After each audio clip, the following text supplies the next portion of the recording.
Welcome back, friends, to another beautiful evening here on the Maynard family homestead. We've been kind of trying to recharge after vacation. It kind of wiped us all out. It was a lot of fun, but man, I've been so tired this week trying to get back into a groove at work, and so haven't done a whole lot of video on anything or any projects or anything. So this evening we're working on a bunk bed for the kids. So I'll probably throw a little bit of that footage in. And then I've got, I want to show you a little bit of update on the garden out here, our fall garden. It's actually doing really well. We had some good rain while we were gone on vacation, and it's got everything growing and turning green and doing really well. So I'll turn the camera around here and show you how everything's doing. So this here is our romaine, and it's looking really good. It's still somewhat small, but the leaves are getting quite a bit bigger, and I mean, it looks really healthy. I'm very happy with how this is coming along. I could actually probably start picking some of these outer leaves and using them. I need to get rid of the string because it's actually, the stuff's up to it. I left the string up just as a barrier for the kids so they didn't walk through here, and it kind of helped them remember we had plants. But so the romaine's doing great. Broccoli's actually doing really good too. It's looking healthy and starting to grow. Nice big healthy leaves. Beautiful plants, especially this one. This one's huge. So they're doing great. This here's our single cilantro plant that we planted, and it's actually starting to take off.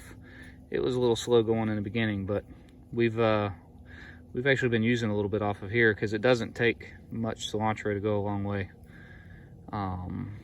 So we've been picking as we need it, and that's doing good as well. These are our scallion onions, the green onions. They're actually looking really good as well.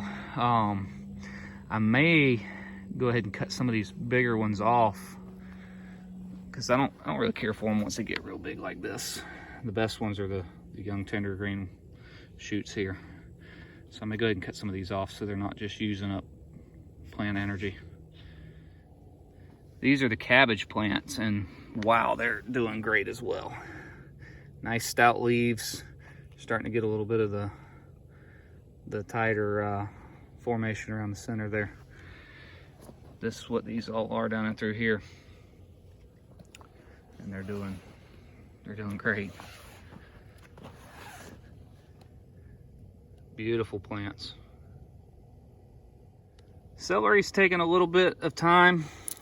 Got some weeds growing in here already, of course. Wouldn't be a garden in Florida without weeds. These are some of the original leaves here. You can see they're starting to die off, and then we've got some good green leaves coming up, some good shoots coming up out of the middle there. Same for the rest of the plants down through here. They're starting to come around now. So I'm fairly new to crops that you can eat pretty much any time, like lettuce and celery and cabbage and that sort of thing. I'd be interested to know what you guys think as far as fertilizer. So I don't want to use chemical fertilizers if I don't have to. I don't mind for summer gardens because I fertilize super early and to get the plants going, like corn and such. And then it's usually gone by the time harvest time comes along. But for plants that you can eat pretty much right away, I don't know what to use. I mean, I don't want to get into E. coli and that sort of thing from using manure too close, but I don't really know.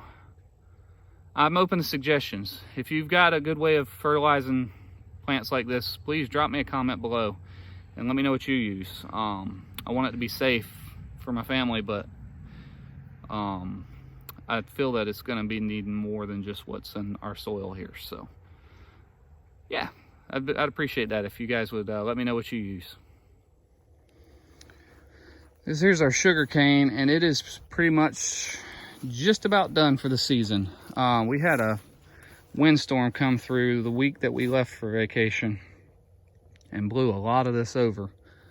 It didn't hurt it. It's just, of course, the weeds have taken over this year. I haven't taken care of it like I should have. But we're going to be cutting this down here in another week or so before the freeze hits, and we'll go ahead and get it replanted. But it's actually looking pretty good as well.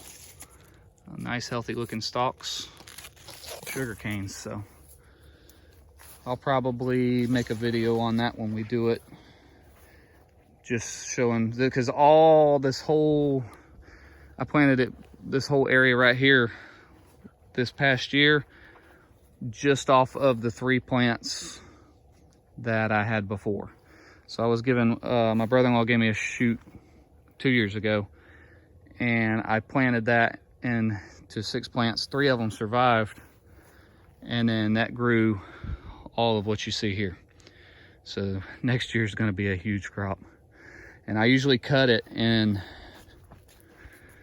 like these shoots here, I'll cut it to where there's basically like 2 nodes on a section, and I'll plant that. And that way, even if both sprout, that's fine.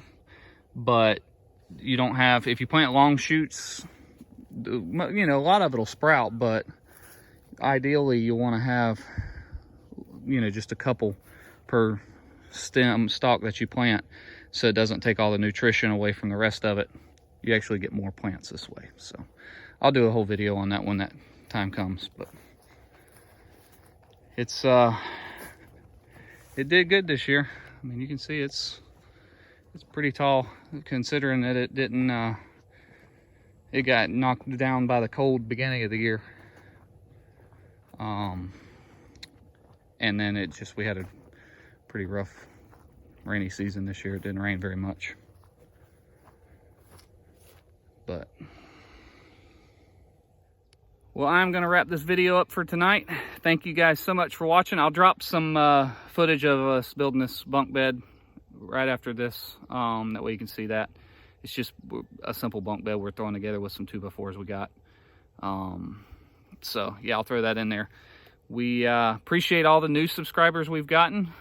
Our channel has really grown in the last couple of weeks, and we really greatly appreciate all the new subscribers that we have.